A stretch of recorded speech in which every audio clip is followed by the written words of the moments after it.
আজকে মা আর কথা নয়, এবার একটু আমি বলবো, মন প্রাণ দিয়ে শুনবেন কেমন? তাহলে যে ভগবান সত্যতে নারায়ণ হলো, রাজ সিংহাসনে বসলো, যে ভগবান ত্রেতাতে রাম হয়ে 14 বছর বনবাস থেকে ফিরে অযোধ্যার রাজা হলো, যে ভগবান কৃষ্ণ অবতারে বৃন্দাবনের রাজা, মথুরার রাজা, দ্বারকার রাজা হলো, আর সেই ভগবান কলিযুগের মাটিতে কাঙাল হলো কেন?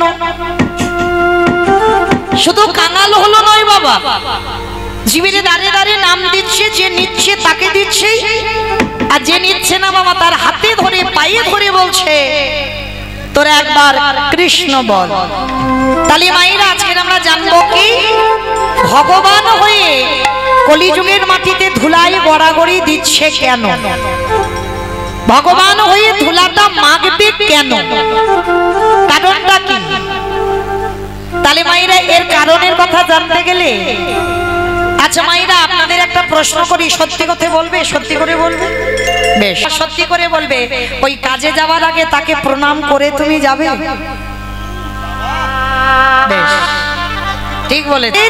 কাজে ব্যাঘাত ঘটে কিন্তু না, এই জায়গাটায় একটু মন দিয়ে শুনবেন, আজকে থেকে একটু পরিবর্তন হয়ে যাবে।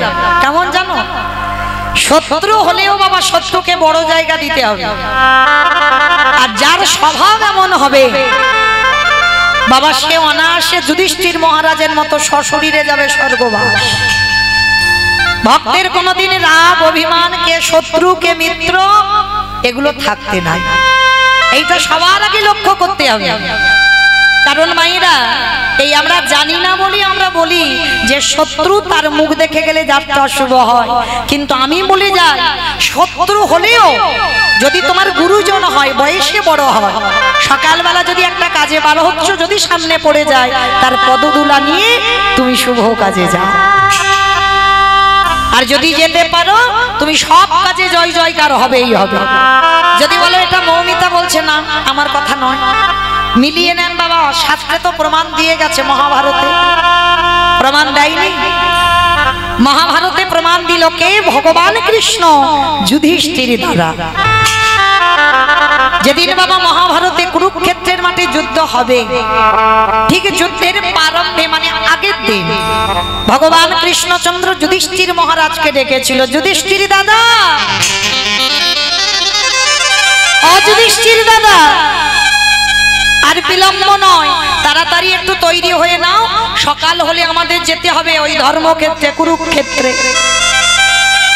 ভালো করে ভাবেন বাবা, যে জায়গাটা রক্তের বন্যা বয়ে গেল, অথচ গীতার প্রথম শ্লোকে বলছে ওই জায়গাটাকে ধর্মক্ষেত্র, কুরুক্ষেত্র।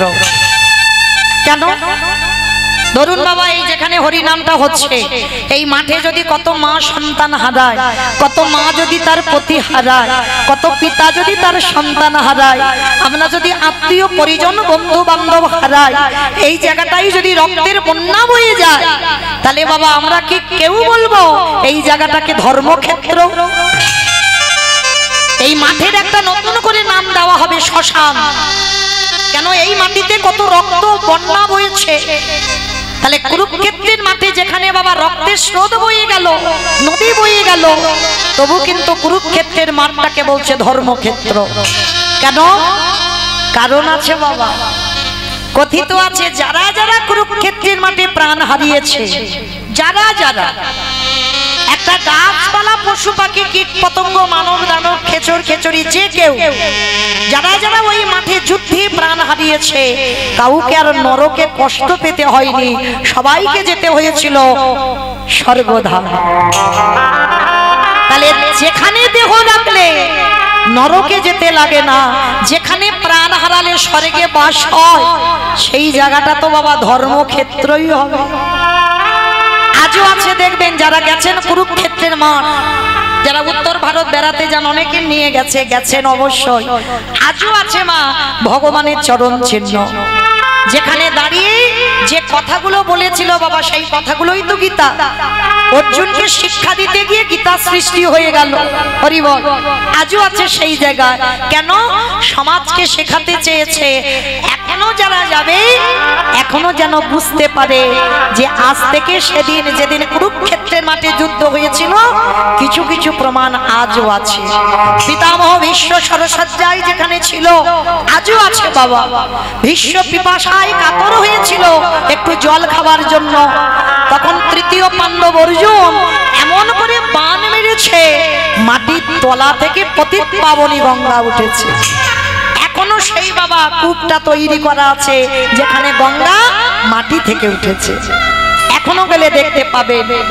তাহলে আজকে সকাল সকাল ভগবান কৃষ্ণ যুধিষ্ঠির মহারাজকে বলছেন, যুধিষ্ঠির দাদা আর দেরি নয়, তাড়াতাড়ি আমাদের এবার তৈরি হতে হবে, সকাল হলে আমাদের যেতে হবে ওই কুরুক্ষেত্রের মাঠে।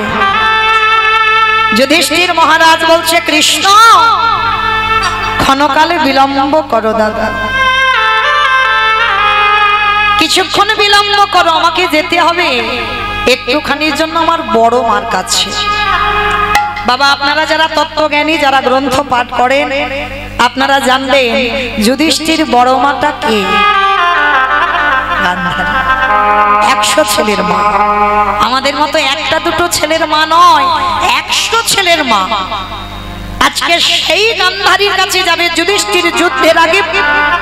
তা যেই না কৃষ্ণর কাছ থেকে অনুমতি নিচ্ছে, কৃষ্ণ দয়াময় বলছে, আচ্ছা যুধিষ্ঠির দাদা তুমি কিসের জন্য বড় মার কাছে যেতে চাও? বলে বড় মার কাছে যেতে চাই একটাই কারণ আমি তো যুদ্ধে যাব, আমি যদি কালকে সকালবেলা না ফিরি,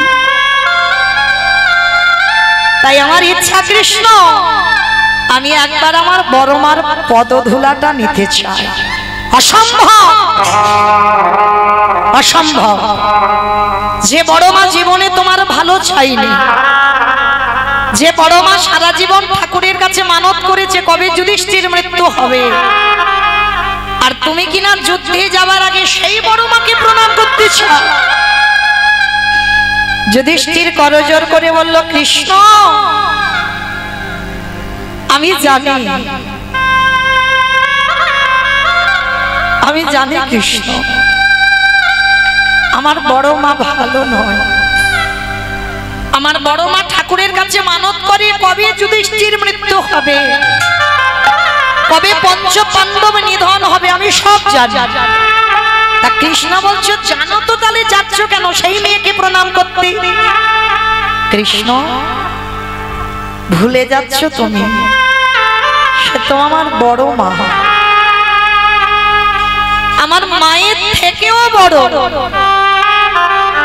আর এই জগতে যে মায়ের থেকে বড় হয়, আমি যদি তাকে প্রণাম না করি কৃষ্ণ, আমি তো কোনোদিন ওই কুরুক্ষেত্রের মাঠ থেকে জয়ী হয়ে ফিরতে পারবো না। কৃষ্ণ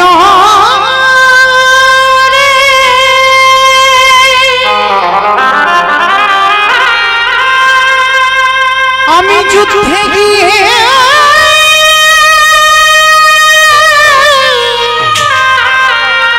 ফিরে না আসি, কৃষ্ণ তবে আমার বড় মার চরণে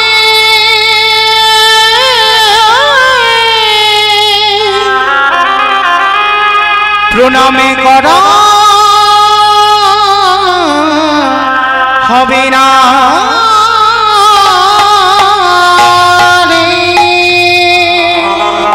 ভগবান অনুমতি দিল, বেশ তুমি যাও, তবে দেরি করবে না, কেমন প্রণাম করেই তুমি চলে আসবে। বাবা যুদ্ধের আগের দিন যুধিষ্ঠির প্রণাম করতে যাচ্ছে সব থেকে বড় শত্রুকে, যে সাত ঠাকুরের কাছে মাথা ঠকে কবে যুধিষ্ঠির মরবে, তাকেই প্রণাম করতে যাচ্ছে যুদ্ধে যাওয়ার আগে। পারবো বাবা আপনারা আমরা কেউ? যুধিষ্ঠির সমাজকে শেখাচ্ছে শত্রুকে বড় জায়গা দাও, সে যদি গুরুজন হয়। তার 100 ছেলের মা গান্ধারী তখন কোথায় গো? জানালা দরজা বন্ধ করে বসে বসে কৃষ্ণের প্রতিচ্ছবিটা বুকে এঁকে কাঁদছে। কৃষ্ণ, আমার 100টা ছেলে দিলি বাবা, 99টাকে তো খারাপ করতে পারতিস না বাবা, আমার একটা ছেলেকে একটু ভালো করে দিতে পারতিস না? আমার একটা ছেলেকে অন্তত ধার্মিক করে দিতে। আমার 99টা খারাপ হোক, একটা তো ভালো হতো, কেন করলি না কৃষ্ণ? বসে বসে কাঁদছে। কারণ কেন কাঁদছে জানো মা? এই জগতের সন্তানের মঙ্গল আর অমঙ্গল প্রথমে কে বুঝতে পারে বাবা? মা। এই মা ডাকটা না খুব ছোট ডাক, খুব ছোট। সব অক্ষর দেখো দুটো করে আছে, কিন্তু মা ডাকটা একটা ডাক। কিন্তু ভগবান এই মা নামে এমন সুধা রস দিয়েছে না বাবা, মা নামে সুধা ছড়ে, মা নামে সুধা ছড়ে। মা বড় সুধার সমান, ডাকিলে জোড়াই আইসে পড়া। মা ডাকার সঙ্গে সঙ্গে দেখবে হৃদয়টা দুলে ওঠে, যদি প্রকৃত মাতৃত্ব থাকে। কারণ বাবা, জন্ম দিলে তো এখন আর সন্তানের মা সবাই হচ্ছে না। কি মা হচ্ছে? যদি মা হতো কত সন্তান ফেলে রেখে মায়েরা চলে যেতে পারত, কত মা চলে যায়। হৃদয়ে যদি প্রকৃত মাতৃত্ব থাকে, পারবে না বাবা। যত কষ্ট জীবনে, যত দুঃখ জ্বালা যন্ত্রণা হোক না কেন, ওই সন্তানের মুখটা চেয়ে তাকেই আঁকড়ে পড়ে থাকে। আজকের গান্ধারী মা বসে বসে কাঁদছে, কৃষ্ণের কাছে জানাচ্ছে মনের কথা। আর সেই সময় দরজায় এসে যুধিষ্ঠির ডাকছে, বড় মা, বড় মা। যেই না বড় মা বলেছে, গান্ধারী মা আমার চমকে উঠেছে। যুধিষ্ঠির গলা তাড়াতাড়ি করে চোখের জলটা মুছে দরজায় গেছে। দরজায় গিয়ে দেখে না যুধিষ্ঠির, সব থেকে শত্রু দাঁড়িয়ে আছে। গান্ধারী যুধিষ্ঠির কাছে গিয়ে বলছে, কি চাস? কেন এখানে এসেছিস? ও, দেখতে এসেছিস আমার 100 ছেলে কাল যুদ্ধে যাবি, আমি কত আনন্দে আছি। না বড় মা, তুমি ভুল ভাবছো। আমার জন্য তুমি কোনো কষ্ট পাবে তার জন্য আমি আসিনি বড় মা। কেন এসেছিস? পালিয়ে যা বাবা। আমার দুর্যোধন যদি তোকে এক্ষুনি দেখতে পাই যে তুই আমার কাছে এসেছিস, আমার দুর্যোধন তোকে বধ করে দেবে। না বড় মা, দুর্যোধন এখন আমায় মারবে না। কেন জানো বড় মা? এখন আমি তার দাদা আছি। কাল সকাল হবে, ওরা মাঠে নামবে 100 জন, আমরা 5 জন। যখন ওই দুপক্ষে দুজনে 2 ভাই দাঁড়াবো, তখন আমি শত্রু হব। এখন আমি ওর দাদা আছি, এখন আমি শত্রু নয়। তা বলে উঠলো, বল কি চাস? কিসের জন্য এসেছিস আমার কাছে? বড় মা, জীবনে তোমার কাছে তো কিচ্ছু চাইনি,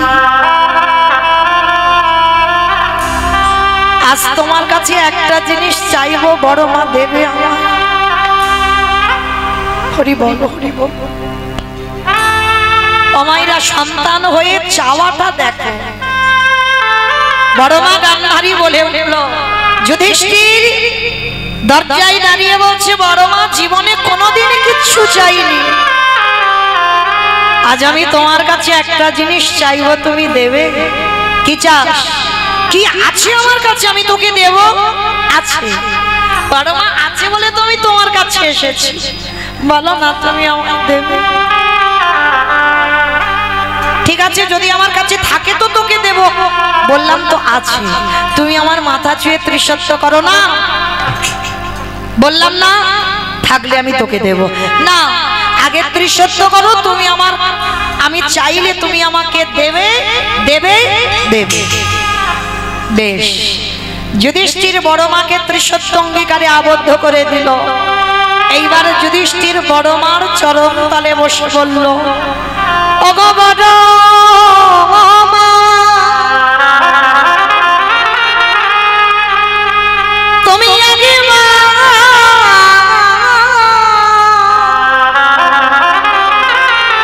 তুমি একেবারে আমার মাথায় হাত দিয়ে আশীর্বাদ করে দাও, যেন কাল সকালে বেলা যুদ্ধে গিয়ে প্রথম দিনে তোমার যুধিষ্ঠির মৃত্যু হয়ে যায়।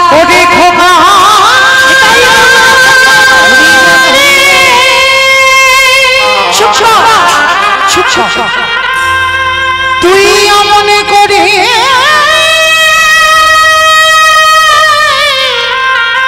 বলিস না,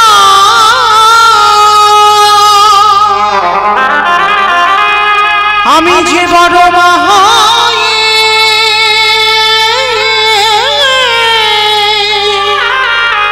সহিতে পারিব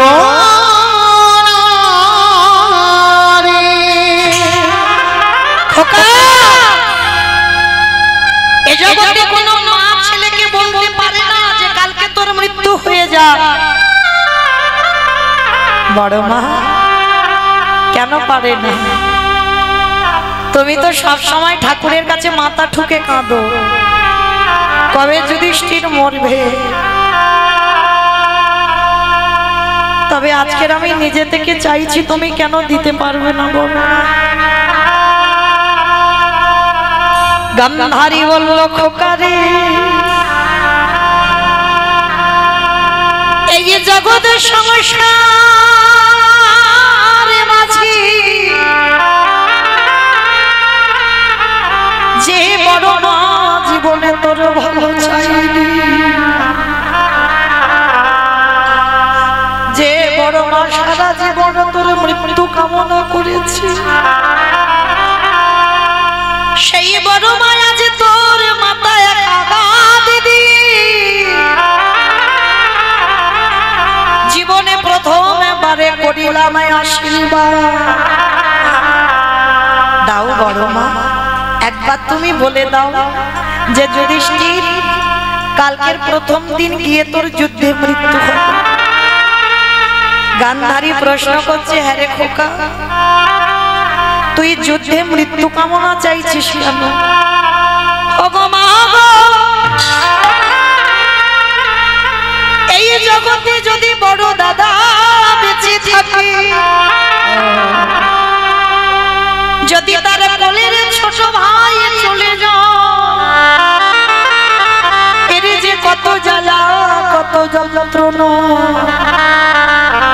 এই জগতে যদি কোনো দাদা ভাই হারিয়ে থাকে তারাই জানে। তবে বাবা এখন তার সে ভাই দেখা যায় না, ভাই ভাইয়ে লাঠালাঠি হয়, খুনোখুনি হয়, ভাই ভাইয়ে পাঁচিল তুলে দেয়, ভাই ভাইয়ের মুখ দেখে না। এক ভাই মরে গেলে আর এক ভাই কোনো যায় আসে না। কিন্তু বাবা এরা তো রাবণ বিভীষণের মতো ভাই ভাই নয়। এই জগতের ভাই ভাই এরা তো রাম লক্ষ্মণ ভরত শত্রুঘ্নের মতো ভাই ভাই নয়।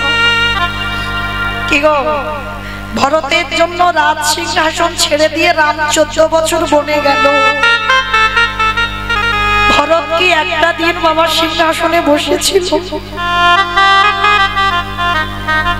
রামের কাছে গিয়ে রামের কাছ থেকে তার খড়গ যুগল এনেছে। দাদা গো, যে জায়গাটা তোমার জায়গা, সেই জায়গাতে আমি ছোট হয়ে আমি বড়র জায়গায় বসে কেমন করে? আর এই জগতে প্রত্যেকটা ভাইকে জানতে হবে বাবা, বড় দাদা পিতার পরেই দাদার জায়গা। যাদের বাবা নেই, বাবা হারিয়েছো, বড় দাদাকে বাবার জায়গায় বসাতে হয়। কিন্তু বাবা আমরা তো এগুলো আর কেউ মানি না। বড় দাদা ছোট ভাইকে হাজার মারতে পারে, হাজার বকতে পারে, কিন্তু ছোট হয়ে তোমার অধিকার নেই বাবা তুমি বড়র গায়ে হাত তোলো। কিন্তু এখনকার সমাজে কি হবে মা, বড় দাদা যদি একটা একটা চড় বসিয়ে দেয় ভাইয়ের গালে, উল্টে ছোট ভাই বড় দাদার গালে আর একটা চড় বসিয়ে।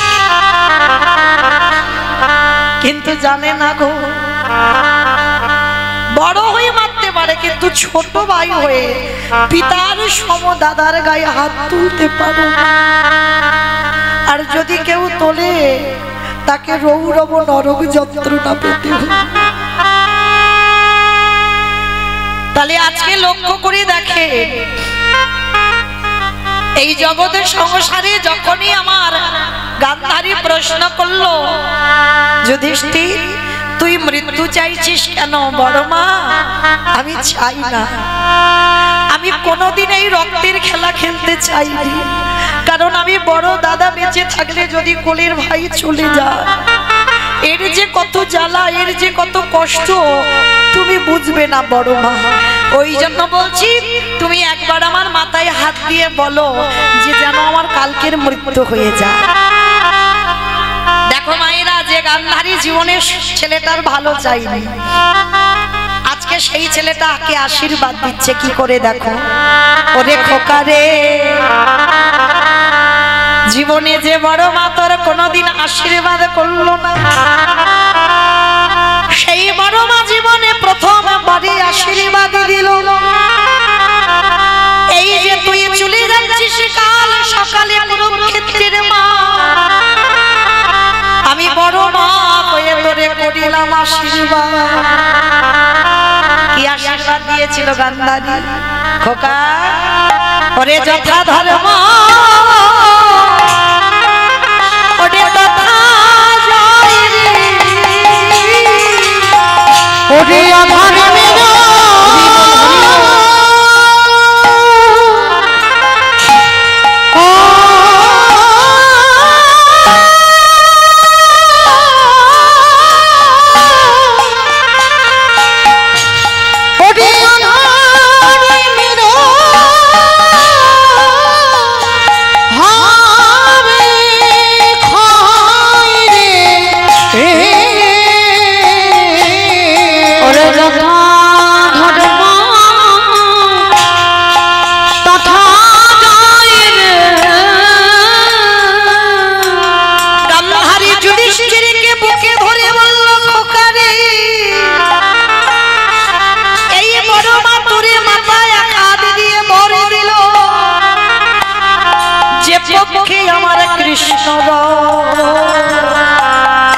ওরে সে পক্ষের কি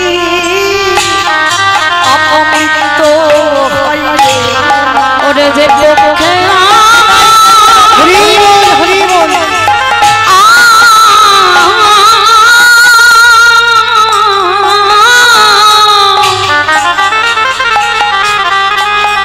যে পক্ষে আমার কৃষ্ণ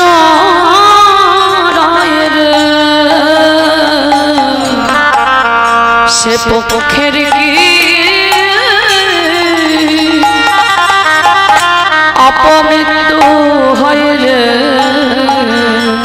দুর্যোধন এসে পিছন থেকে বলছে, মা তুমি করলে কি? কাকে আশীর্বাদ দিলে? ওটা তোমার ছেলে নয়। গান্ধারী বলল, খোকা রে,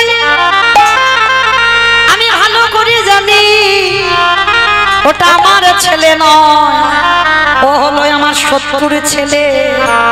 কিন্তু খোকায় আমি নিজে চোখে দেখলাম ওদের সঙ্গে আমার কৃষ্ণ বর্তমান রয়েছে। তাই দুর্যোধন আমি তোর মা হয়ে বললাম, এই রক্তের খেলা তুই বন্ধ করে দে। কেন? ওই খেলায় কোনোদিন তুই জয়ী হতে পারবি না, কারণ আমি নিজে চোখে দেখতে পাচ্ছি। ওই দেখ, পঞ্চ পাণ্ডব জয়ী হয়ে ঘরে ফিরল। ওরে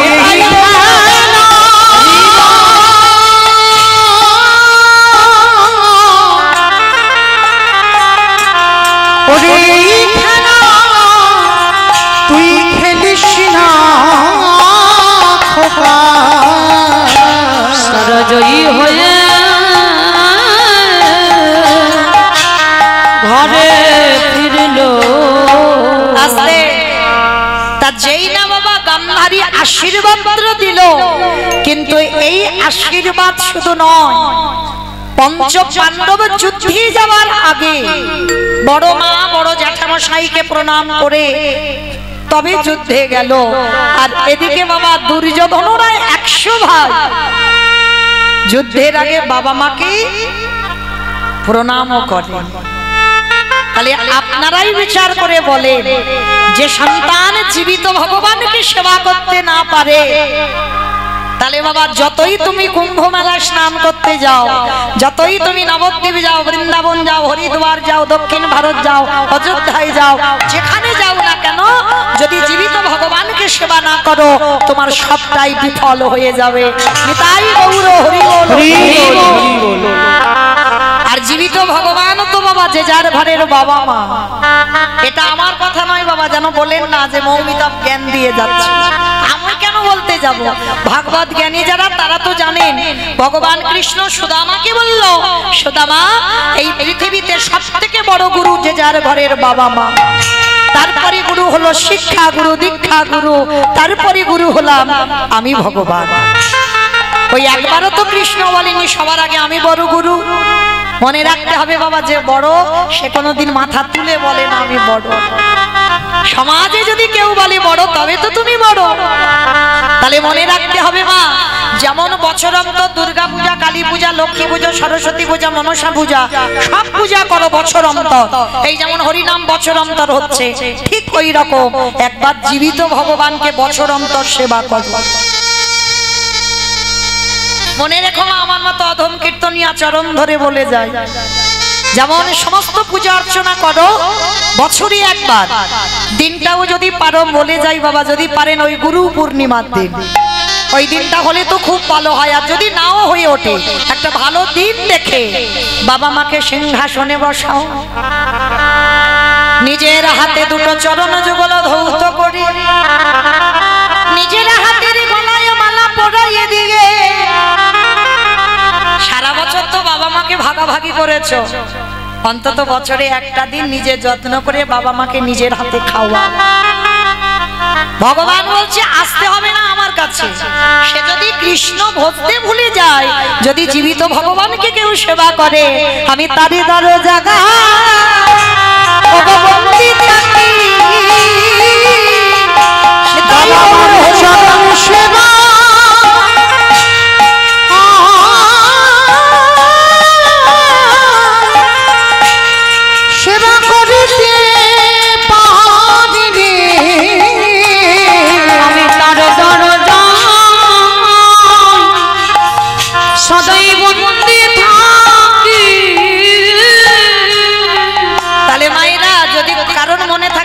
কীর্তনিয়ার কথা, বছরে একবার পিতামাতাকে একটু পূজা অর্চনা করো। সব দিন বলছি না, বছরে একবার। কেন বাবা? ভালো করে বিবেকটাকে একটু জাগাতে হবে। যেগুলো পড়াশোনায় পাবে না, এগুলো চেতনা। যে মা কত কষ্ট ভোগ করে 10 মাস তোমার গর্ভে ধারণ করে রাখলো, যে মা কত রাত যন্ত্রণায় কাতর হয়েছে, যে মা সন্তান জন্ম দিয়ে কত রাত ঘুমায়নি, কত রাত খাইনি, বাবা হাড় খাটুনি খেটে ছেলের মুখে তুলে দিয়েছে অন্ন, নিজে পড়াশোনা না করে ছেলেকে হাই শিক্ষিত করলো, আর সেই সন্তান বড় হয়ে চাকরি পেয়ে বাবা মাকে ফেলে রেখে চলে যায়। কি গো, এটা কি সন্তানের ধর্ম বলে মনে হয়? কখনো হবে না বাবা, কোনদিন এটা সন্তানের ধর্ম নয়। সন্তানের ধর্ম একটাই, পিতামাতার চরণ সেবা করা। অনেক অনেক মায়েরা প্রশ্ন করে, ছোট ছোট বাচ্চাদের কৃষ্ণ ভক্ত করব কি করে? ও তো আমার কাছে বসে না, মন্দিরে যায় না, তুলসী গাছে জল দেয় না, কি করে করব ভক্ত? হরিব, তুমি যত ঠেলে দাও না কেন মা, হবে না। আমি বলে যাচ্ছি, শিখে নাও কি করে ভক্ত করাবে। একদিন থেকে 5 বছর পর্যন্ত তুমি সন্তানকে সেবা করো, 5 বছর পর্যন্ত তুমি সন্তানকে লালন পালন করো, সন্তানকে খাওয়াবে, মাখাবে, আনন্দ দেবে, আদর করবে, ভালোবাসবে। কিন্তু 5 বছরের পর থেকে ওকে শেখাও সবার আগে বাবা মাকে সেবা কর। এই বাবা মাকে যদি সেবা করাতে শেখাও তাহলে ওই ছেলেকে আর বলতে হবে না কৃষ্ণ সেবা করতে, কৃষ্ণ এমন টান দেবে ও আপনি থেকে মন্দিরে চলে যাবে। তাই গৌর প্রেমানন্দ একটু হৃদয়ঙ্গ করতে হবে, অনুভব করতে হবে। কীর্তনিয়ারা যে কথাগুলো বলে যাচ্ছে সব যে ঠিক না, সেটা বাস্তবে মেলাতে তো হবে। এই যে কীর্তনিয়ারা বলছে হরিনাম ছাড়া মানুষের গতি নাই, বাবা আমি বলবো না, আপনারা বিচার করে বলবেন সত্যি কি কলির মানুষের হরিনাম ছাড়া গতি আছে?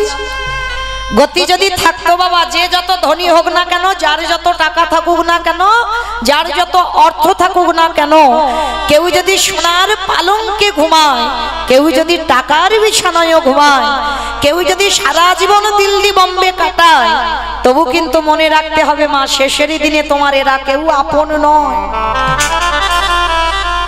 যে যত তাড়াতাড়ি জানতে পারবে মা, তার তত তাড়াতাড়ি মঙ্গল হবে। যত তুমি গীতা ভাগবত জ্ঞানী হবে তোমার মঙ্গল হবে। কেন? যা যা কিছু দেখছো জগতে সব অনিত্য বস্তু, আর নিত্য বস্তু যদি থাকতে হয় সেটা হলো আমার গৌর গোবিন্দ চরণ, এটাই হলো আমাদের একমাত্র নিত্য। আর যা যা কিছু দেখছো কালকের অন্যজনের ছিল, আজকে তুমি পেয়েছো, আবার পরবর্তীতে অন্য কারোর হবে। তাহলে কাদের জন্য তুমি কৃষ্ণ ভজন বলে যাচ্ছ? সকাল থেকে আর সন্ধে পর্যন্ত যতক্ষণ বিছানায় যাবে ততক্ষণ আমরা কলির জীব কি করি? ছেলে আমারে, মেয়ে আমারে, জায়গায় আমারে, জমি আমারে, বিষয় আমারে, বৈভব।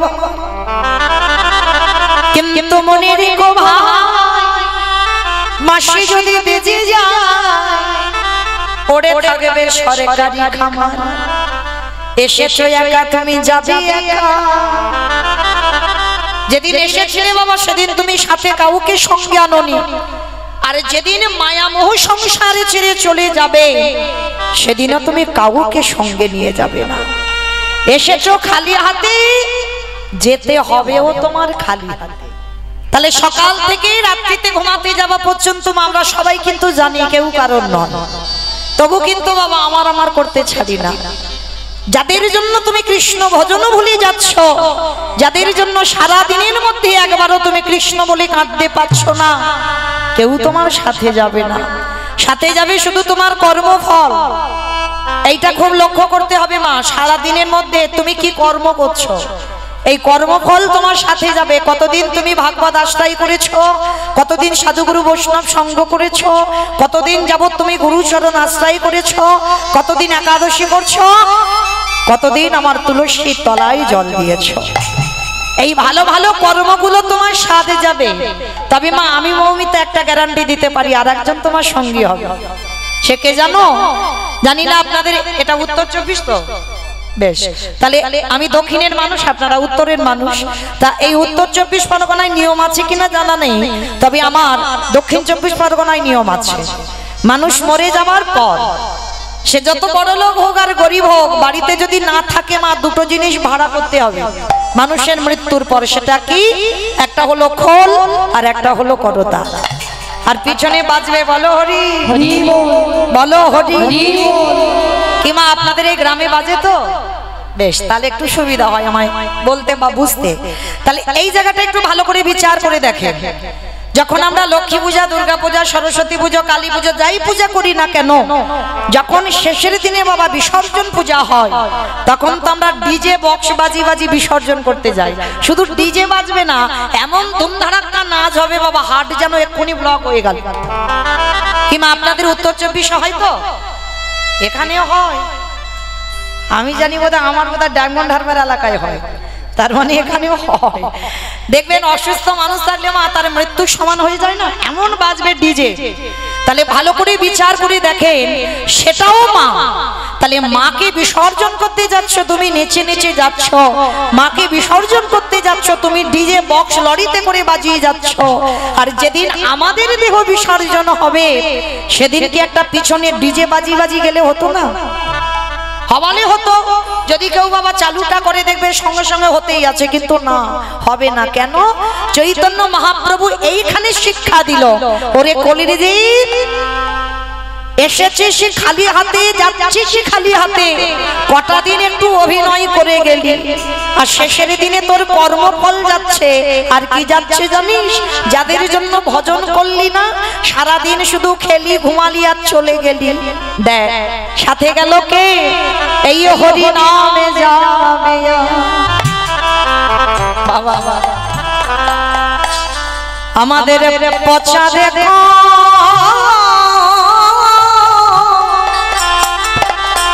দেখো যা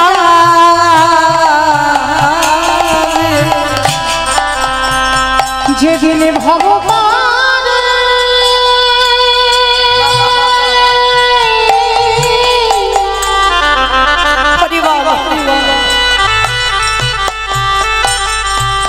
যেদিন ভগবানে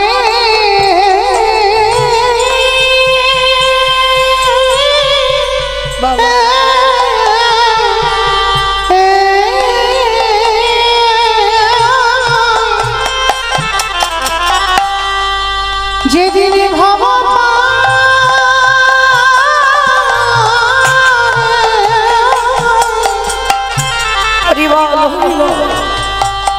তুমি চলে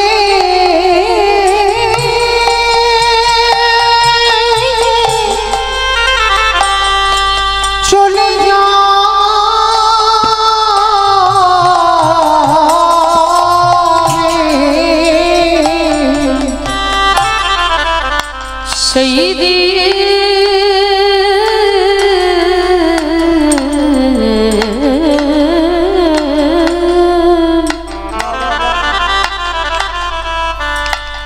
সেই দিন নামে যাবে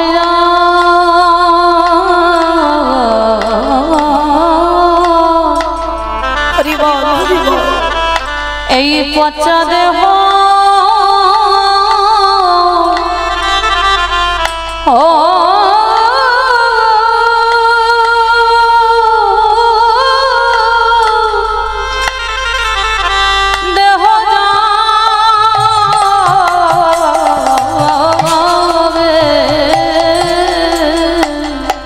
ও ভাই সেদিন তোমার সঙ্গের সাথী কে থাকবে না। যেদিন খাঁচা ছেড়ে প্রাণ পাখি চলে যাবে, আমাদের কারণ কৃষ্ণ ভজন ভজন হলো না। কৃষ্ণ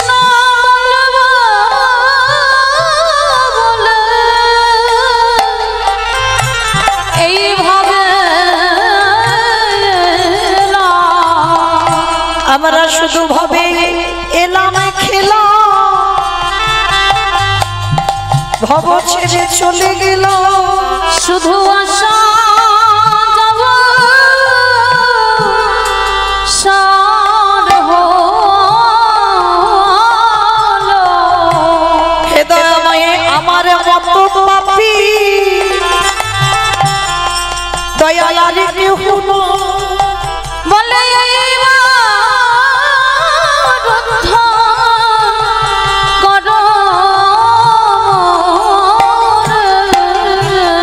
তাই তো আগে ভাবি আমি জানাই রাখিল আমার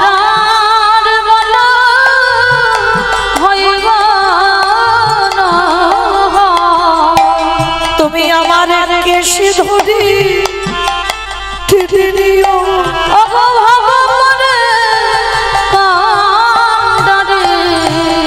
আমার মতো অযোগ্য জগতে কেহ নাই, কেবল আমি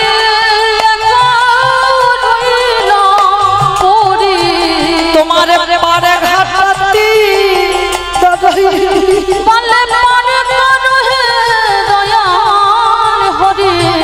তুমি চরণে ছাড়া করু নাকি। শুধু তোমার ওই চরণে সব সপিলাম। আমার দেহ জীবন যেন চরণ ছাড়া ছাড়া করো না হে। আজকে সেই ভগবান আমাদের মতো কলির মানুষদের কত ভালোবাসে দেখেন।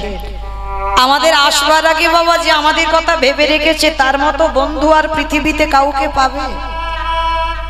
আমরা জন্মগ্রহণ করে কি খাবো সেই ভাবনাটা জগতে কেউ ভাবেনি। ভেবেছিল আমার বিশ্বের স্রষ্টা মালিক ভগবান।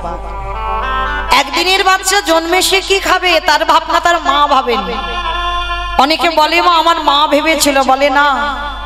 এখানে আমরা যারা মা হয়েছি বাবা তারা ভালো করে জানি, আমরা সন্তান মাতৃ জঠরে 5 মাস যখনই বয়স হয় মাতৃস্তনে দুগ্ধ আসে, তাহলে কে দিল স্তন দুগ্ধটা? মা নিজে নিজে তৈরি করলো।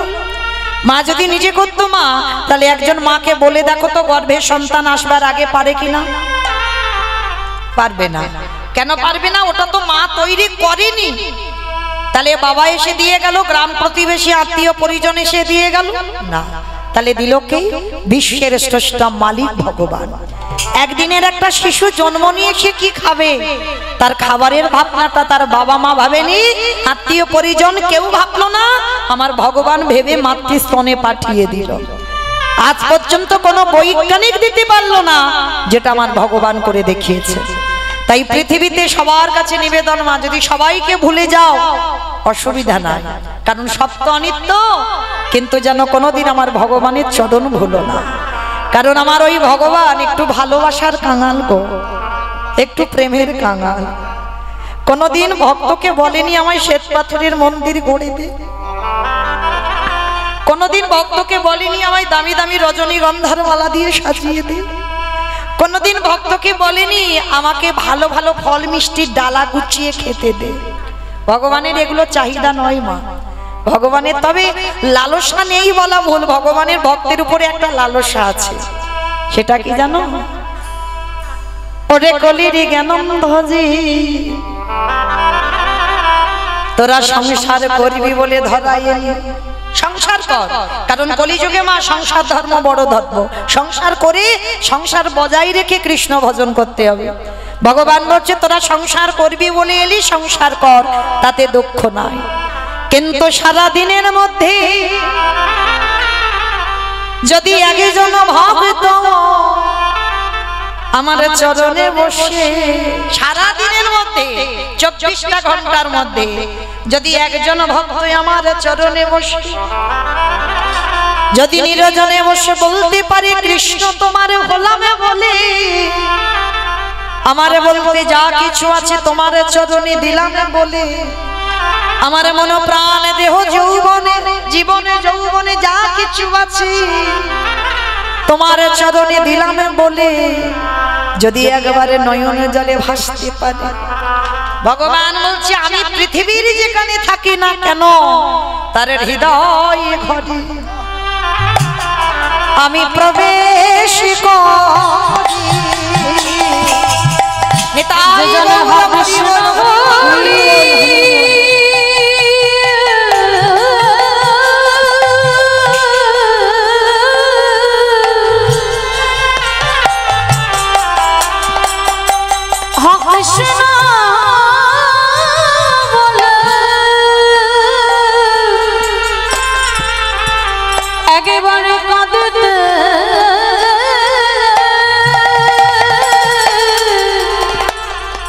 কাঁদিতে পারে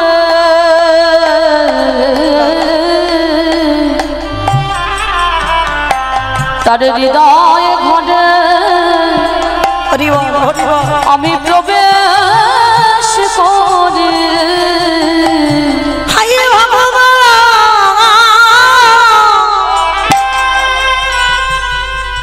যদি একজন ভক্ত নয়ন জলে ভোগ ভাসায় কেঁদে বলে কৃষ্ণ তোমার হলামে বলে, আমার ভগবান ভক্তির কাছে দুর্বল। ভক্ত যদি একবার নয়ন জলে ভেসে ডাকে, আমার ভগবান পৃথিবীর যেখানে থাকুক না কেন সে যে ভক্তের দ্বারে মন্দির হইব। যে জন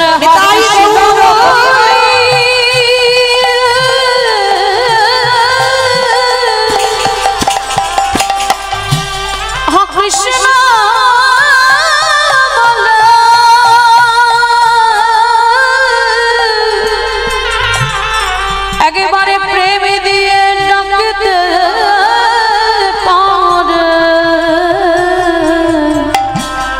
সেই ভক্তের দ্বারে সে যে বন্দী থাকে। তাই আমার চৈতন্য মহাপ্রভু বাবা নবদ্বীপের মাটিতে আজকে সবাইকে মাতিয়েছে হরি নামের বন্যায়, হরি নামের বন্যায়, কৃষ্ণ প্রেমের বন্যায় মাতিয়েছে আমার চৈতন্য মহাপ্রভু। তো চলেন মাইরা কেমন ভাবে আমার কলির মানুষদের মাতিয়েছে তোমাদের দেখতে হবে, তাই না? সত্যতে নারায়ণ, ত্রেতাতে রাম, দাপরে কৃষ্ণ, কলিতে হলেন শ্রীকৃষ্ণ চৈতন্য মহাপ্রভু। তা কৃষ্ণ নবদ্বীপের মাটিতে গৌর হয়ে এসেছে, আর গৌর হয়ে এসে নদিয়ার মানুষকে কি করছে জানো? যাকে দেখতে পাচ্ছে তার চরণ ধরে, তার হাতে ধরে, তার গলা জড়িয়ে ধরে বলছে তোরা একবার কৃষ্ণ বল। আচ্ছা বাবা, এই জায়গাটাই আমাদের সবার একটা প্রশ্ন রয়ে যায়। ভগবানের কোনো জাত বিচার নয় বাবা, ওটা মানুষের হয়। কে নিচু জাত, কে উঁচু জাত, এটা যদি ভগবানের থাকতো বাবা তাহলে মলয় চাঁদ কাজীকে কৃপা করতো না। বিধর্মী মুসলমান তাকেও কৃপা করেছিল, ত্রেতা যুগে গুহক চণ্ডালকে কৃপা করলো, শবরী মাকে কৃপা করলো। ভরি ভরি প্রমাণ আছে ভগবান জাতির বিচার করেনি, ওটা মানুষ করে। তাহলে ভগবান পশু পাখি কীট পতঙ্গ মানব দানব খেচর খেচরি সবাইকে প্রেম দিল, সবাইকে নাম দিল, কিন্তু একজনকে একবারও বলেনি তুমি একবার হরি নাম করো। সে কে? নিজের মা শচী ঠাকুরানী। বাবা জগন্নাথ মিশ্র মা হলো শচী ঠাকুরানী। তা সবাইকে নাম নিতে বলছে, করতে বলছে, কিন্তু মাকে একবারও বলছে না মা তুমি একবার হরি নাম করো।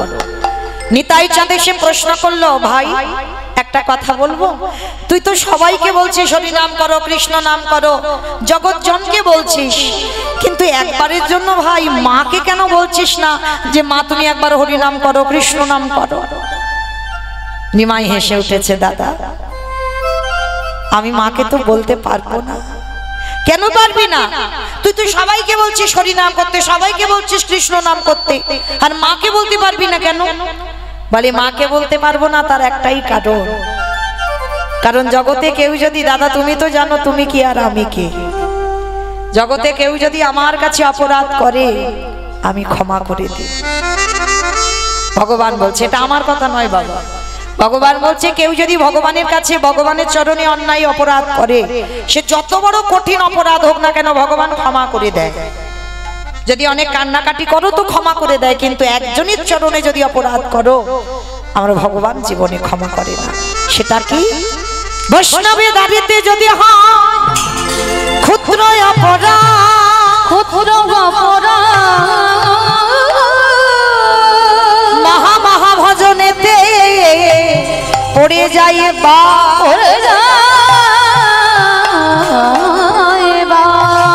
বৈষ্ণব দেখে যাবা নানবাই মুন্ড, নানবাই মুন্ড,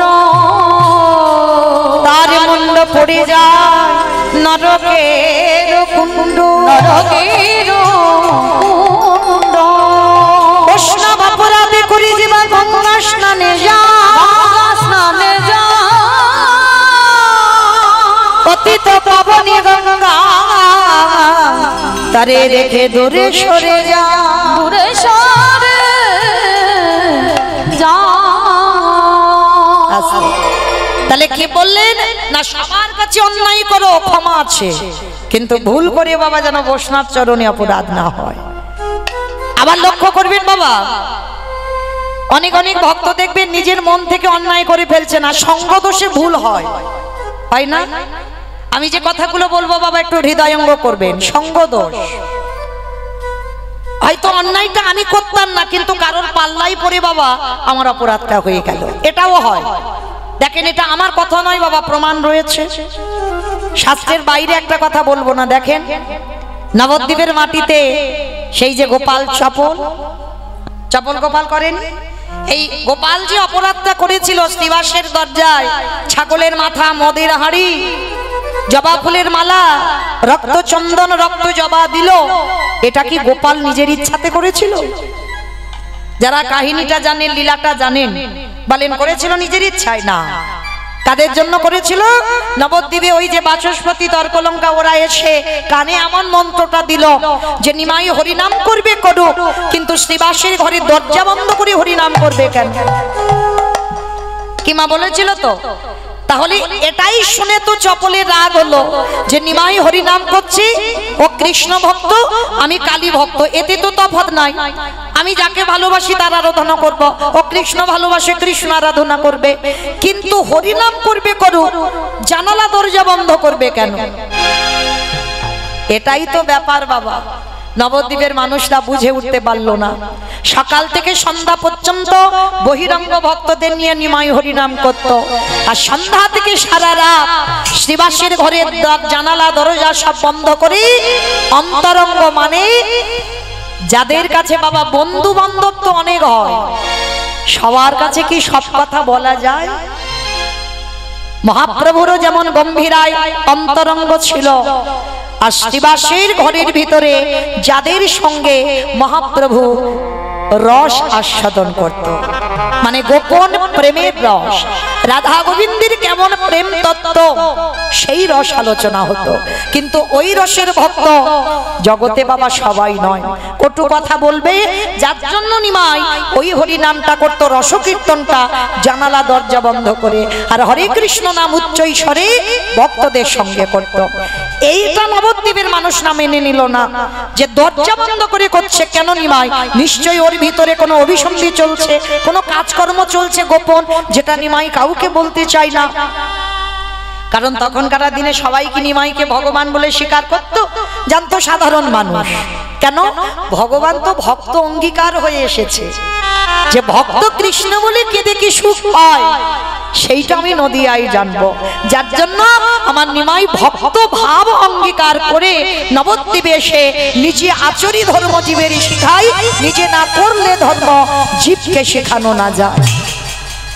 এইবার নবদ্বীপের মাটিতে এসে যখন হরিনাম করছে, আর ওই দুইজন গোপালের কাছে গিয়ে এমন কানে লাগালো, গোপালে রেগে গেল, এত বড় স্পর্ধা আমার নবদ্বীপের মাটিতে দাঁড়িয়ে রাতের বেলা অভিসন্ধি চলে দরজা বন্ধ করে দেখাচ্ছে মাথা দাঁড়াও।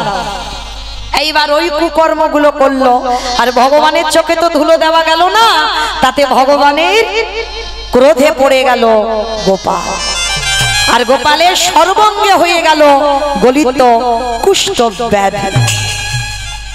তাহলে সর্বাঙ্গে যখন গলিত কুষ্ঠ ব্যাধি হলো, এটা কিন্তু গোপাল নিজে অপরাধ করেনি, সঙ্গ দোষে পড়ে। ওই জন্য একটা কথা বলে যাই মা চরণ ধরে, সতের সঙ্গ করলে তুমি সৎ হবে, অসতের সঙ্গ করলে যতই তুমি সৎ চরিত্রবান ব্যক্তি হও না কেন, একদিন না একদিন তুমি সঙ্গ দোষে পড়ে তুমি কুকাজ করতে বাধ্য হবে। ওই জন্য লক্ষ্য রাখতে হবে মা, ছোট ছোট ছেলে পুলে যখন মানুষ করছি আমরা, কাদের সঙ্গ করে। এই সঙ্গ যদি খারাপ হয়, তুমি যত ভালো মানুষ করো না কেন, সঙ্গে পড়ে তোমার ছেলে খারাপ হতে হবে। যদি বলো মা এটা আমার কথা নয়, মিলিয়ে নেন মহাভারত, ভরি ভরি প্রমাণ রয়ে গেছে বাবা। সতের সঙ্গ করলে সৎ, অসতের সঙ্গ করলে অসৎ হতেই হবে। তার প্রমাণ মহাভারতে বাবা সব থেকে বড় ভক্ত ছিলেন পিতামহ ভীষ্ম। 12 জন বৈষ্ণবের মধ্যে ভীষ্ম একজন বৈষ্ণব ছিল বাবা। যারা এখানে মহাভারত জ্ঞানী বা শাস্ত্র জ্ঞানী তারা ভালো করে বুঝবেন। এই পিতামহ ভীষ্ম, যার নাম ছিল বাবা দেবব্রত, এই দেবব্রত বাবার সুখের জন্য নিজের সুখ সারা জীবনের জন্য ধূলিসাৎ করে দিল। দেয়নি বাবা? যারা এখানে পাঠ করেছেন বা শুনেছেন, দেখেন শান্তনু রাজা প্রথমে কেউ গঙ্গাকে বিয়ে করেছিল, গঙ্গার পুত্র ভীষ্ম, কিন্তু গঙ্গা যখন সন্তানকে রেখে চলে গেল, তারপরে লক্ষ্য পড়েছিল মা সত্যবতীকে দেখে, আর সত্যবতীকে এক নজরে দেখে ভালো লেগেছিল।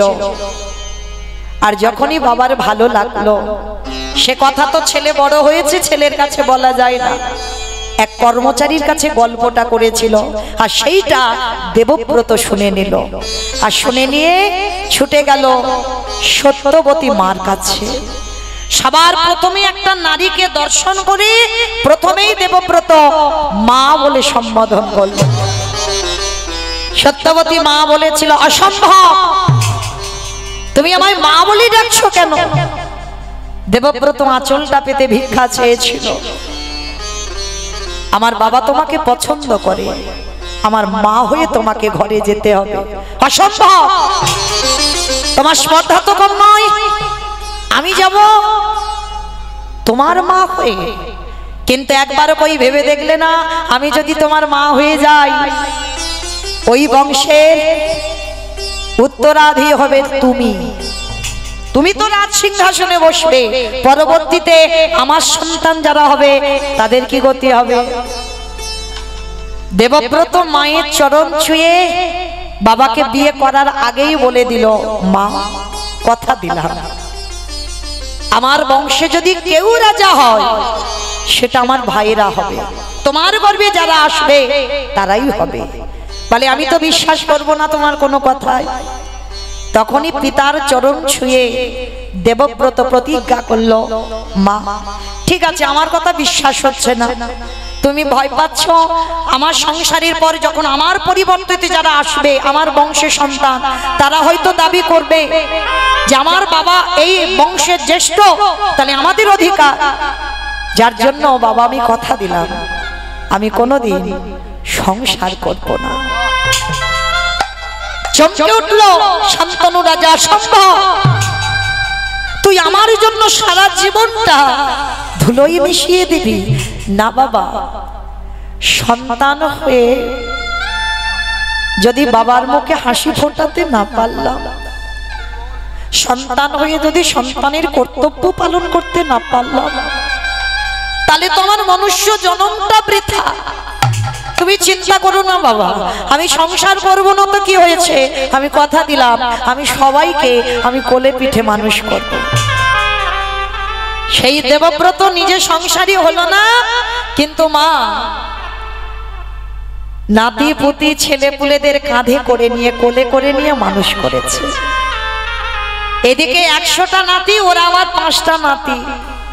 কি মা জানো তো, দুর্যোধন ওরা 100টা ভাই, আর এরা পঞ্চ পাণ্ডব, এদেরকে কোলে পিঠে মানুষ করেছে আমার এই পিতামহ ভীষ্ম। তাহলে লক্ষ্য করে দেখেন বাবা, এত বড় ত্যাগ মহাভারতে কারোর পাবে না। আর যিনি এত বড় বৈষ্ণব হয়েও, এত বড় ত্যাগ করেও সারা জীবন সংসারে থেকে ব্রহ্মচর্য পালন করলো, সংসারে থেকে বৈরাগ্য পালন করলো, সংসারে থেকে সন্ন্যাস ধর্ম পালন করলো, কিন্তু সেই দেবব্রত কুরুক্ষেত্রের মাঠে 10 দিন যুদ্ধের পর অর্জুনের বাণে সরসজ্জায় পড়তে হলো। কেন? যে ভীষ্মের এত ত্যাগ, এত ধার্মিক, এত ধর্মের পদ অবলম্বন করেছে, তবু বাবা কিসের জন্য 58টা দিন তাকে সরসজ্জায় পড়তে হলো? এমনি এমনি নয়। ওই যে বাবা কাঁদালে কাঁদিতে হয়, এ কথাটা মিথ্যা নয়। তুমি যদি কাউকে কাঁদিয়ে রাখো বাবা, কোনো না কোনো জন্মে তোমার ব্যাংকের টাকার মতো সুদে আসলে বাড়বে, ও কোনো ভুল নেই, হবেই। শরের উপরে শয়ন করে পিতামহ ভীষ্ম কাঁদছে, কৃষ্ণকে ইঙ্গিত করে বলছে, কৃষ্ণ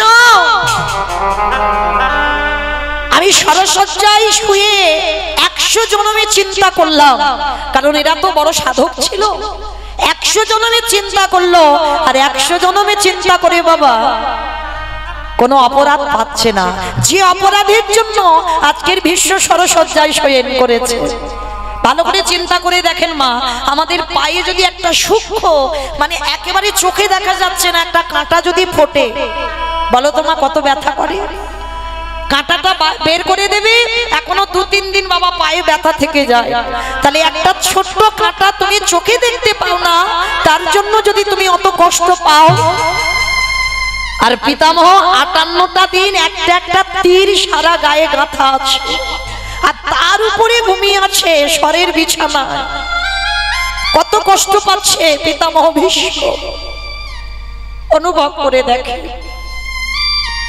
কীর্তন বিষয়টা বাবা খুব অনুভব, শুধু কানে শুনলে হবে না, হৃদয়ে যাদের প্রেম আছে একটু অনুভব করতে হবে। তা ভীষ্ম কাঁদছে, খুব কষ্ট হচ্ছে তো, এত যন্ত্রণা হচ্ছে সর্বাঙ্গে। কৃষ্ণকে ডেকে বলছে, কৃষ্ণ আচ্ছা আমি শরীর উপরে শয়ন করে চিন্তা করলাম 100 জন্ম আমি কোনো অপরাধ করিনি। কৃষ্ণ বলতে পারিস কোন অপরাধে আজকের আমার এই অবস্থা?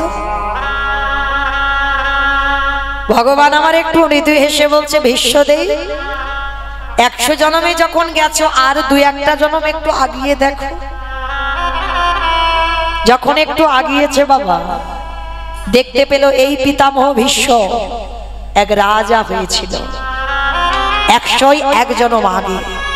এক রাজা হয়ে যেই না বাবা, রাজাদের তো মৃগয়ার শিকার তখনকার দিনে, মৃগয়ায় গেছে, আর মৃগয়ায় গিয়ে যেতে যেতে বাবা দেখে না রাস্তা একটা সর্প, আর সেই সর্পটাকে তুলে নিয়ে ওই পিতামহ ভীষ্ম 101 জন্ম আগে ওই সাপটাকে নিয়ে দূর করে রাস্তা থেকে ছুঁড়ে ফেলে দিল।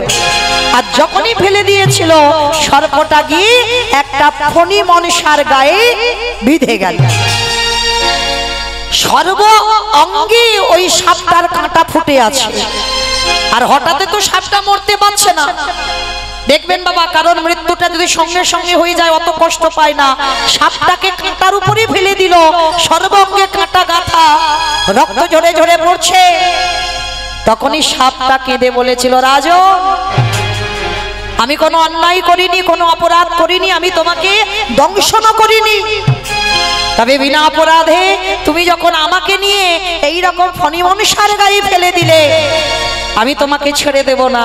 আমি তোমাকে অভিশাপ দিলাম, আমার অঙ্গেতে যেমন আজকের কাঁটা বিধে আছে, আমার অঙ্গ থেকে যেমন রক্ত ঝরছে, এই যে কত যন্ত্রণা, এই যে কত জ্বালা, আমি তোমাকে অভিশাপ দেব, এই জ্বালা তোমাকে একদিন পেতে হবে হবে হবে। চমকে উঠল ভীষ্ম। ভগবান হেসে উঠল, কি ব্যাপার চমকে উঠলে কেন? বুঝতে পেরেছে কৃষ্ণ কর্মফল তো ছাড়বে না। তুমি যত ভজনীয় হও, তুমি যত সাধনীয় হও, লক্ষ্য রাখতে হবে আমার কর্মের দিকে, আমি কি করছি, আমি ঠিক করছি না ভুল করছি, বিবেকটাকে প্রশ্ন করতে হবে। যেটা করবে সেটা যেন ধর্মের পদ অবলম্বন হয়ে থাকে। যখনই বাবা পিতামহ কাঁদছে, এত কষ্ট হচ্ছে না, পঞ্চ পাণ্ডব, তৃতীয় পাণ্ডব অর্জুন তো বানটা মেরেছে। অর্জুন এসে বলছে, দাদু ও দাদু, আমার জন্য আজকে তোমার এই দুর্দশা। আমি তো তীরটা ছুড়লাম বলে তুমি সরসজ্জায় পড়লে, আজকের আমার প্রত্যেকটা বান তোমাকে জ্বালা দিচ্ছে, যন্ত্রণা দিচ্ছে। পিতামহ ভীষ্মের এই চোখের কোণ থেকে না জল টোপে টোপে পড়ছে। অর্জুনের দিকে তাকিয়ে বলছে, কাঁদিস না বাবা, কাঁদিস না, তুই কষ্ট পাচ্ছিস, তোর এই তীরগুলো আমার শরীরে গাঁথা বলে, কিন্তু আমি কষ্ট পাইছি না। কেন জানিস বাবা? এই যে আমার গায়ে এই তীরগুলো গাঁথা আছে, আমার কি মনে হচ্ছে জানিস, সেই যে ছোটবেলায় তুই দাদু দাদু বলে আমার কাঁধে চড়তিস, দাদু আমার একটু কোলে নেবে বলে বায়না করতিস, তোর এই হাতের তীরগুলো আমার যখন গায়ে গাঁথা আছে, আমার যেন মনে হচ্ছে আমার অর্জুন যেন আমাকে আষ্টে পিষ্টে বুকে জড়িয়ে ধরে। নিতাই গৌর হরি বল। কাঁদিস না বাবা, কাঁদিস না। যুধিষ্ঠির এসে বলছে, দাদু তোমার তো ইচ্ছা মৃত্যু, তুমি এবার মরে যাও না, এবার মরে যাও না তুমি, তোমার এই কষ্ট আমরা কেউ চোখে দেখতে পাচ্ছি না। দেখবেন বাবা, কোন কোন মানুষ যখন খুব কষ্ট পায়, বিছানায় পায়খানা প্রস্রাব, আর কোন ডাক্তার বৈদ্য কবিরাজ কিছু কাজ হচ্ছে না,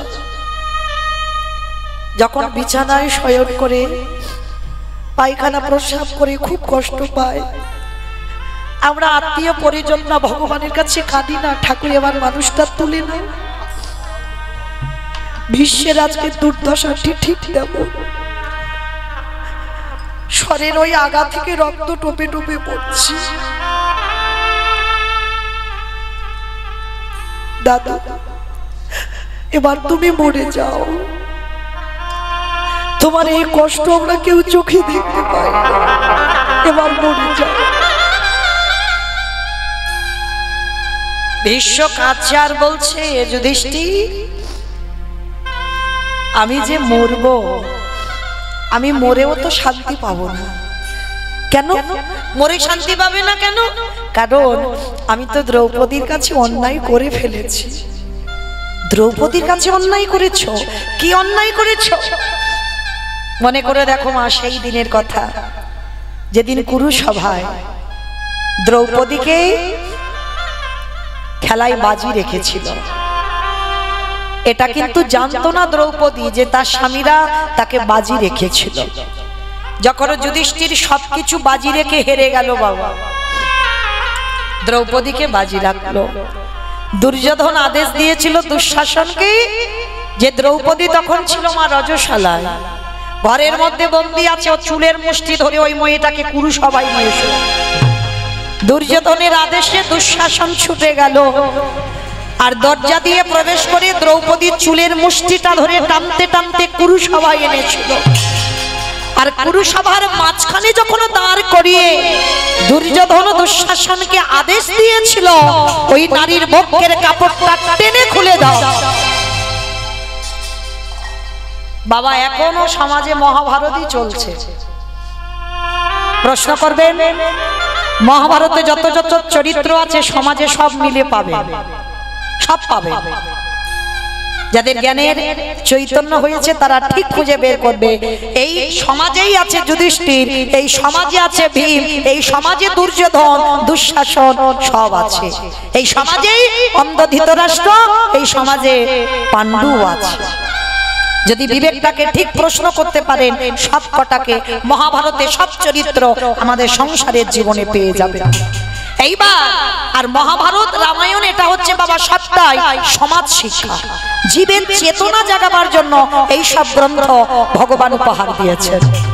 তো আজকে লক্ষ্য করেন, যেই না কুরুসভায় আদেশ দিল দুঃশাসন দ্রৌপদীর বক্ষের কাপড় ধরে টানবে, সবার প্রথমে দ্রৌপদী পিতামহ ভীষ্মের কাছে করজোড় করে বলেছিল, দাদু দাদু তুমি তো কিছু বলো, কারণ একটা নারীকে যদি সবার মাঝখানে বিবেচনা করা হয় তাকে আর নারী বলবে না। তুমি কৃপা করে সবার সামনে, তুমি বয়োজ্যেষ্ঠ, তুমি যদি বলো ওরা শুনবে, তুমি কিছু বলো। পিতামহ ভীষ্ম মাথা নিচু করে বসে আছে। অস্ত্রগুরু দ্রোণাচার্যের কাছে গিয়ে বলছে, গুরুদেব আপনি তো কিছু বলেন। গুরুদেব মাথা নিচু করে আছে। যে মেয়েটার পাঁচটা বীরের মতো স্বামী, সেই পাঁচটা স্বামীর কাছে গিয়ে করজোড় করে বলছে, স্বামী তোমরা তো কিছু করো, আমার যদি বক্ষের কাপড়টা টেনে নেয়, আমাকে বিবেচনা করলে আমাকে সমাজে আর নারী বলবে না। এখানেই প্রমাণ দিল দ্রৌপদী। আমি প্রমাণ দিচ্ছি না, দ্রৌপদী দিল যে নারীর লজ্জা চলে যায় তাকে সমাজে নারী বলে না মা।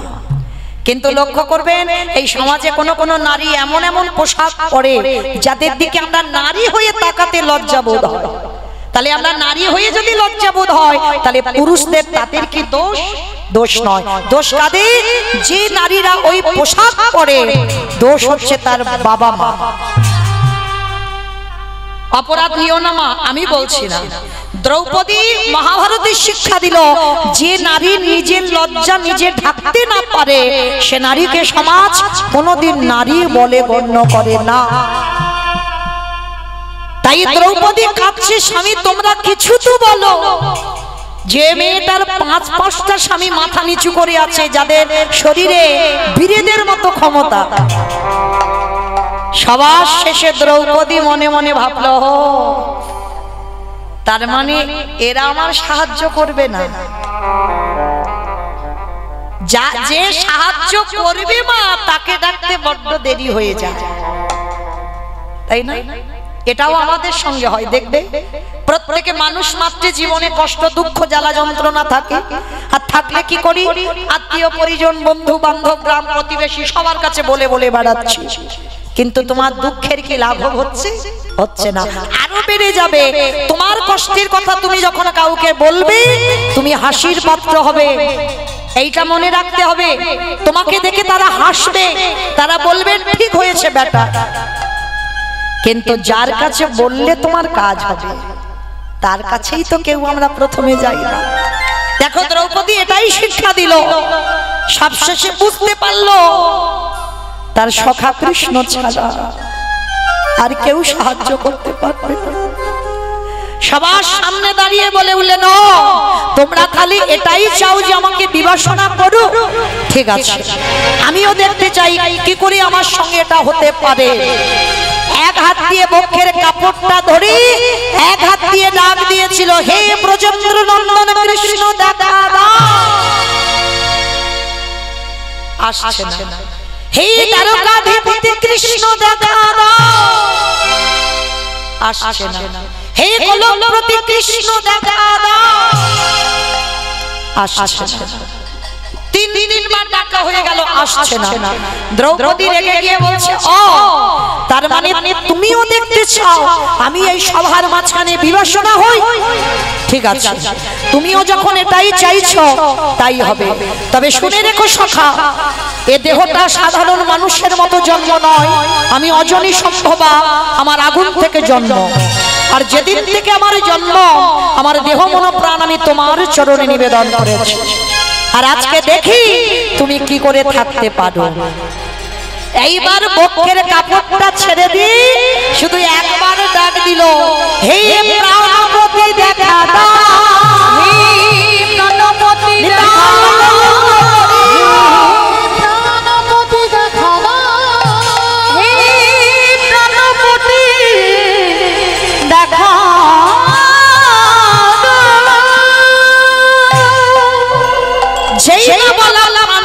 দেখা দাও।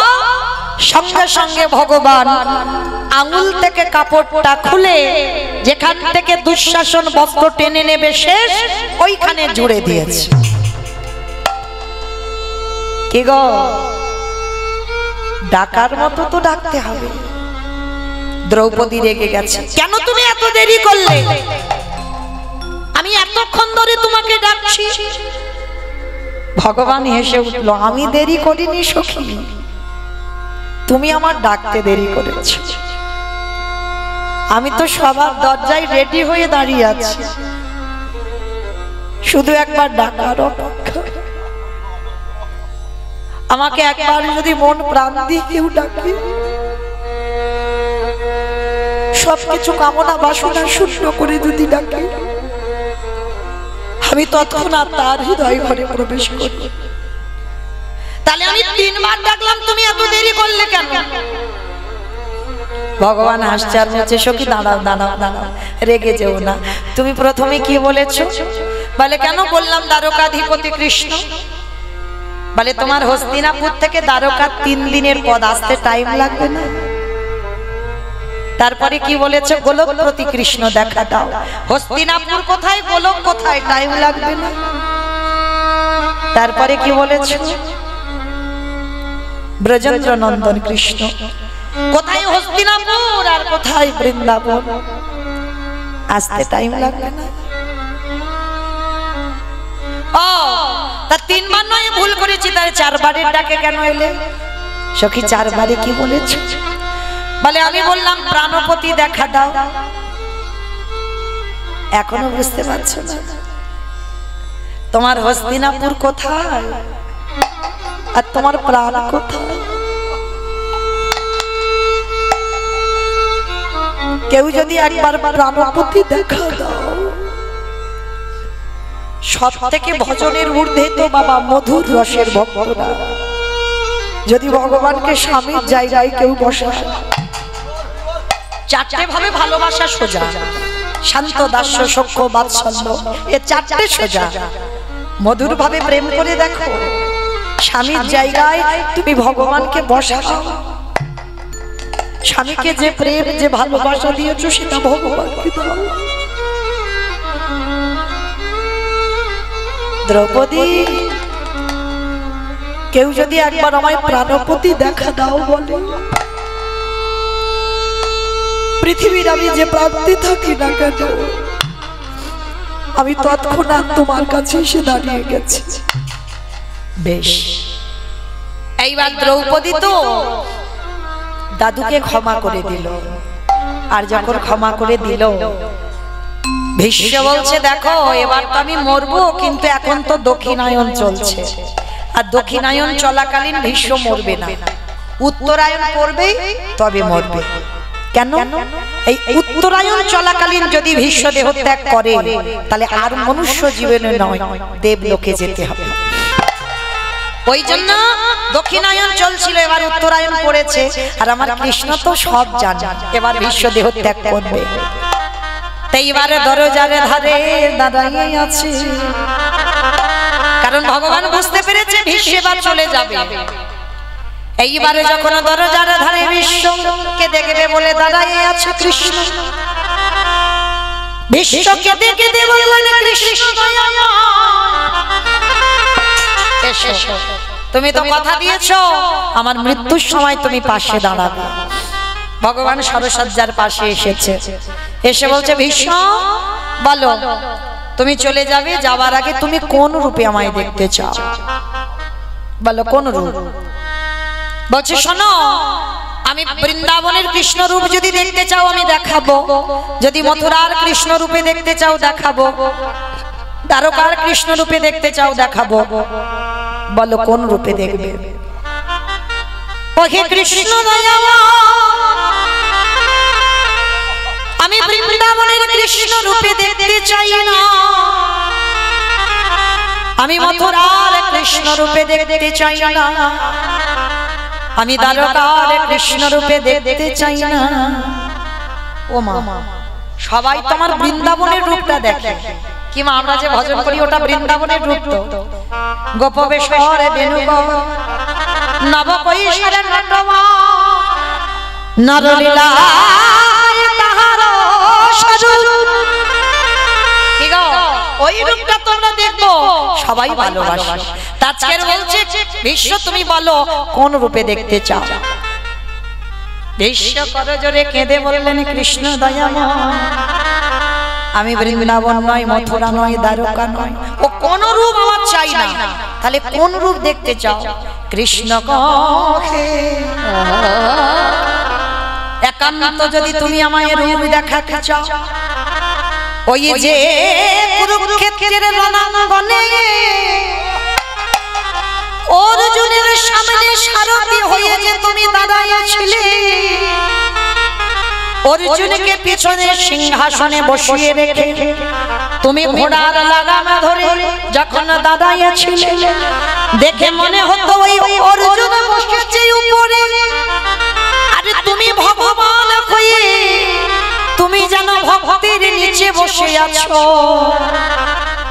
আমার বিবেকে কি মনে হলো জানো, সত্য ত্রেতা দ্বাপর প্রতিটা যুগে যুগে আমি দেখলাম ভক্ত ভগবানের চরণে বসে, আরে কুরুক্ষেত্রের রণাঙ্গনে আমি দেখলাম আমার ভগবান ধরে ওই ভক্তির পায়ে আমি ওই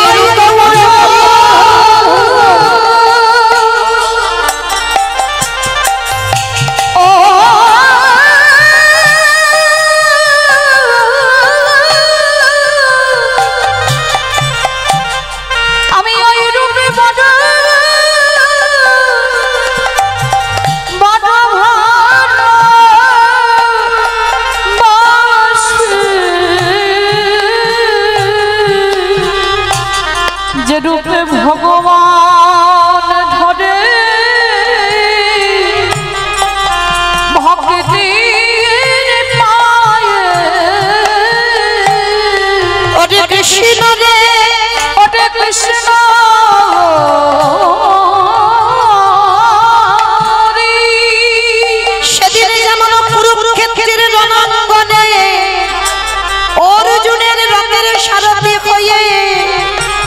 অর্জুনের মতো ভক্তের সামনে ঢাল হয়ে দাঁড়াইলি। আগত কলিযুগে যদি অর্জুনের মতো একজন ভক্ত জন্ম নেয়, কৃষ্ণ রে তুই অমনি করে দাঁড়াইলি। আমি এই নিবেদন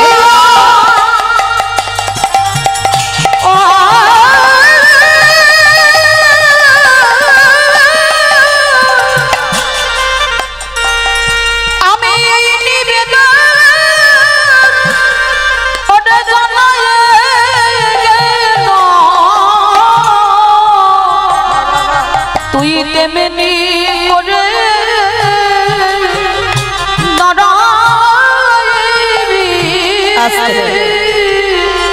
সেদিন আমার ভগবান দ্রৌপদীকে বুঝিয়ে দিল, দ্রৌপদী ওই দ্রৌপদীর বস্ত্রহরণ কালে ভীষ্ম কিছু প্রতিবাদ করেনি, কেন জানো?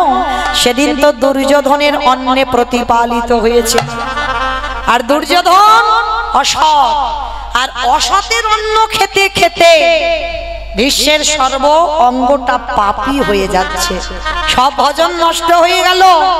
আর যেদিন দ্রৌপদীর বস্ত্র হরণ হলো, সেদিন ওই দুর্যোধনের অন্ন খেতে খেতে শরীরে রক্তগুলো পাপী হয়েছিল, তাই সৎ কথা বার হলো না। আর আজকের সরসজ্জায় পাণ্ডবদের কি করে রাজ্য চালাতে হয় শিক্ষা দিচ্ছিল, কেন না এখন যে রক্তগুলো আছে সেই বদ রক্তগুলো, অসতের রক্তগুলো সব পড়ে গেছে, আর যতটুকু রক্ত ছিল সতের রক্ত ছিল। তাই তো ওই পাণ্ডবদের কি করে রাজ্য চালাতে হয় ওই শিক্ষাগুলো দিতে পেরেছিল।